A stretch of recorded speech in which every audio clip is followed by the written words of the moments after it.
Coming up on Almanac North, the DFL legislature and Republican Governor Tim Pawlenty failed to find common ground in the final hours of the Minnesota legislative session. Now the debate is raging over each party's principles in the face of shrinking revenues. Road construction season is underway and big dollars are being poured into Arrowhead region projects. These stories and more coming up next on Almanac North.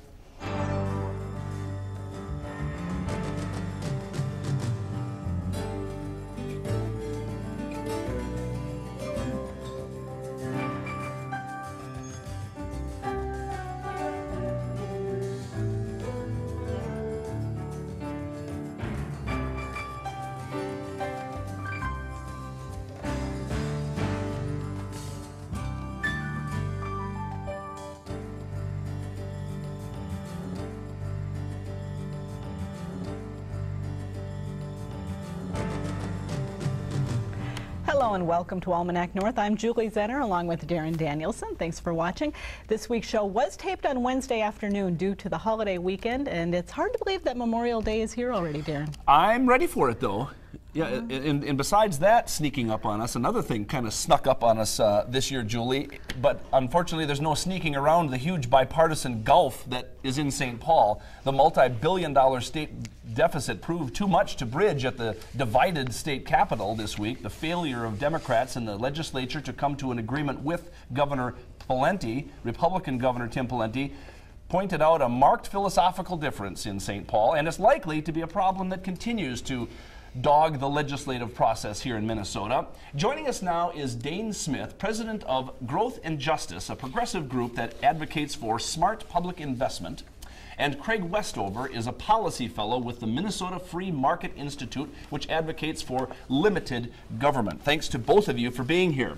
Thank you. Thanks for having us. This public debate that the both of you have been part of and are bringing forth is very healthy. So thank you very much for each of your part in getting Minnesotans to talk about these philosophical differences. And it's in the spirit of that healthy public debate that we want to have this conversation. Dane Smith, let me start with you. We still don't know exactly all the ramifications of the governor's plan to balance the budget through unallotment or other cuts that he's going to be making. But isn't keeping taxes from rising a good thing for a state economy? In general, it's good to show as much restraint as possible. It's a great economic principle to spend as little as possible and to be as cost effective as possible.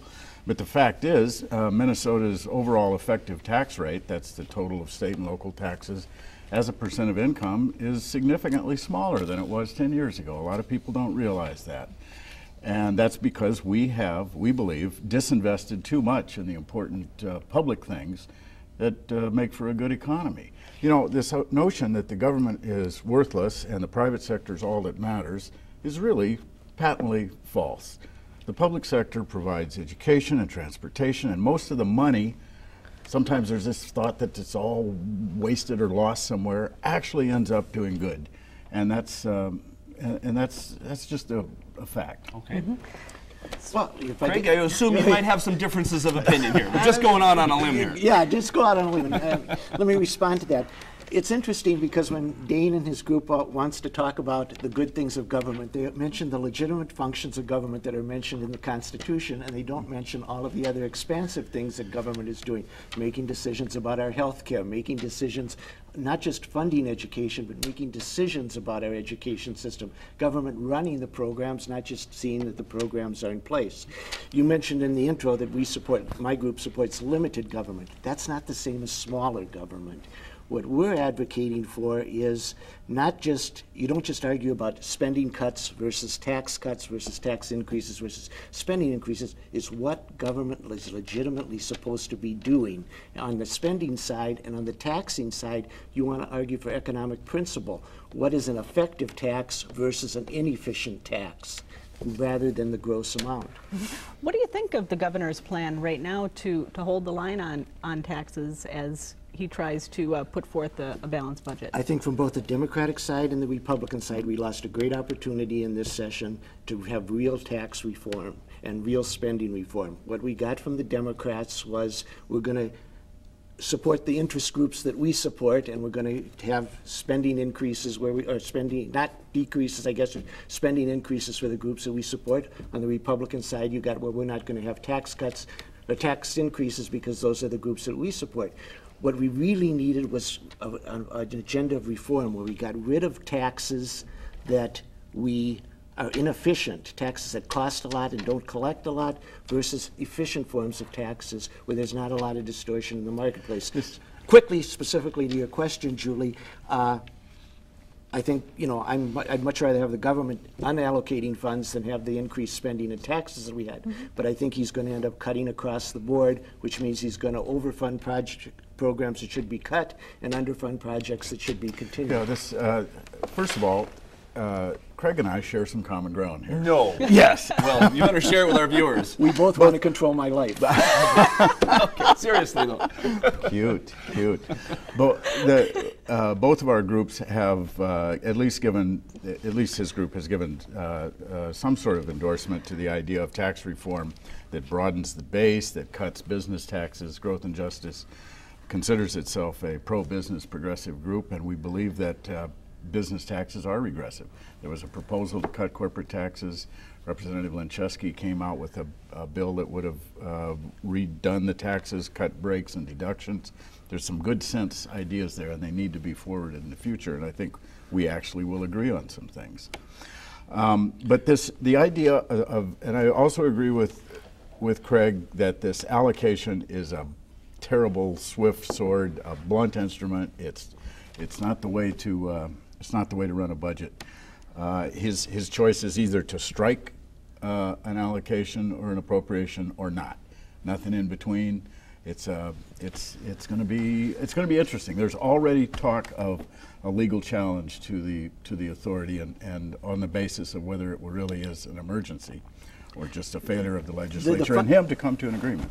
Yeah, I think what the fundamental issue here is, if you want to get away from get out of the ideological boxes that are going on at the Capitol, is on one side you have what is the proper role of government, and on the other side is you have this whole idea of how do we develop a tax system.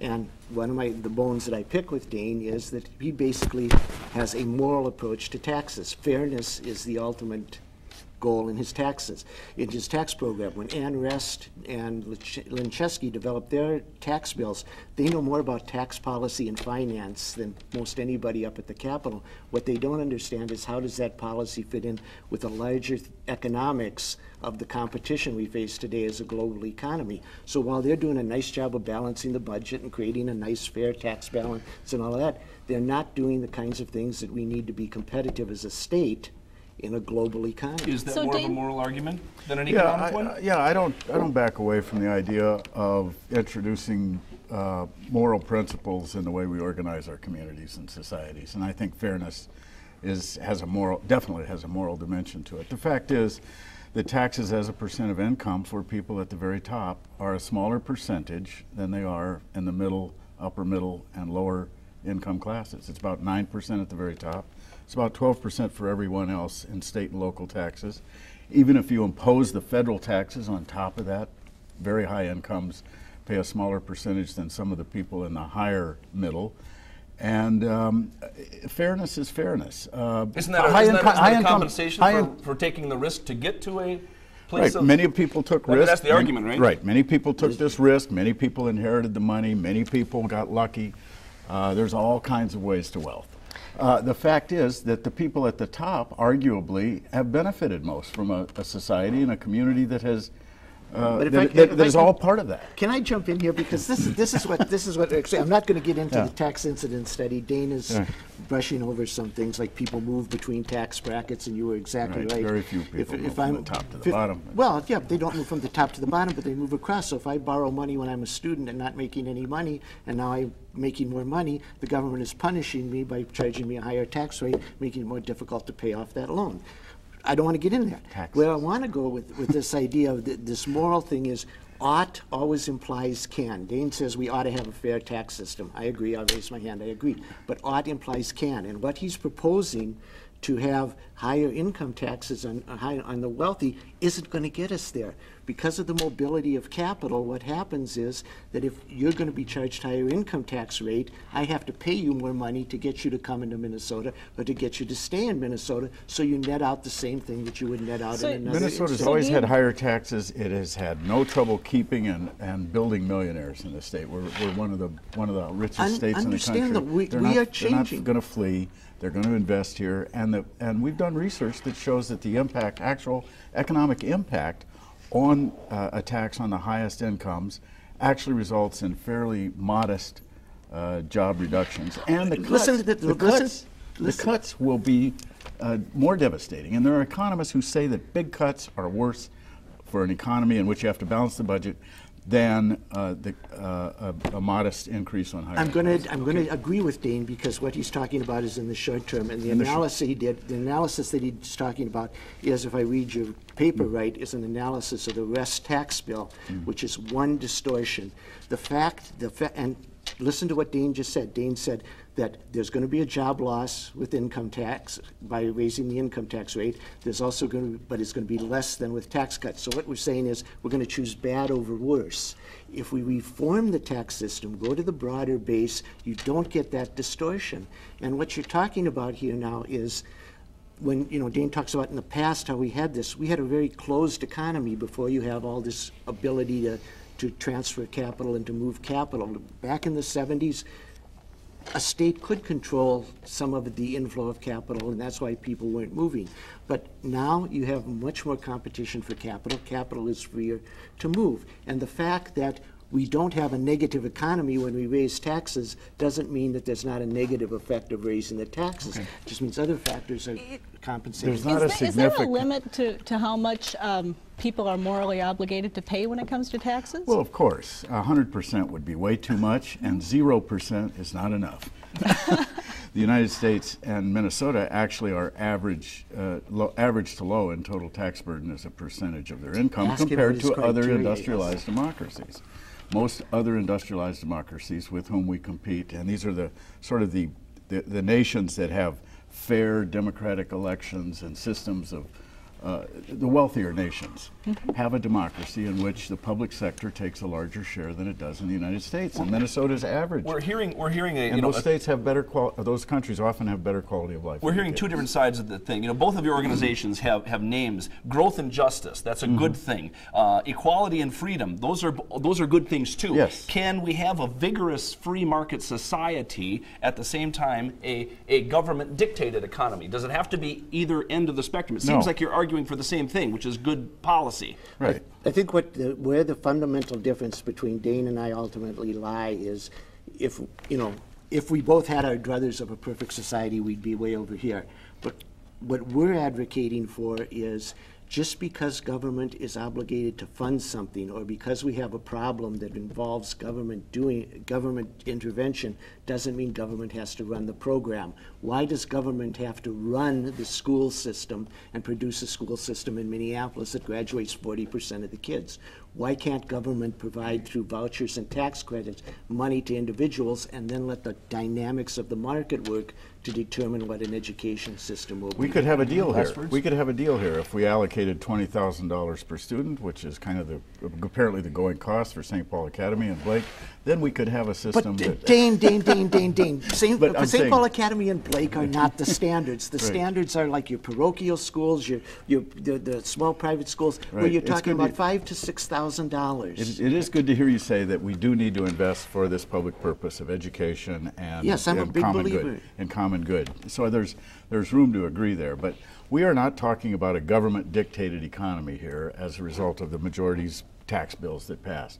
We're talking about a reasonable accommodation for a historic budget crisis, and if we cut only, Duluth is going to lose up to $10 million in local aid. This community serves a big, broader Arrowhead region. It is sort of the public sector center for a larger region. Your hospitals are going to lose employees. Every other state is using a balance of tax increases. Almost every other state. But Dane, that is not reform. And reductions, and you can't get there. And that's going to have to be the last word, gentlemen. I beg your pardon, and I apologize for that. Time is what it is. Both of you have websites in case our viewers are more interested in this debate, this public debate. I'm not sure if we're going to put those up on the screen or not. But there's Minnesota Free Market Institute, mnfreemarketinstitute.org, and growthandjustice.org. So thank you very much both for being here. I hope our lawmakers can get along as cordially as you two just did next year.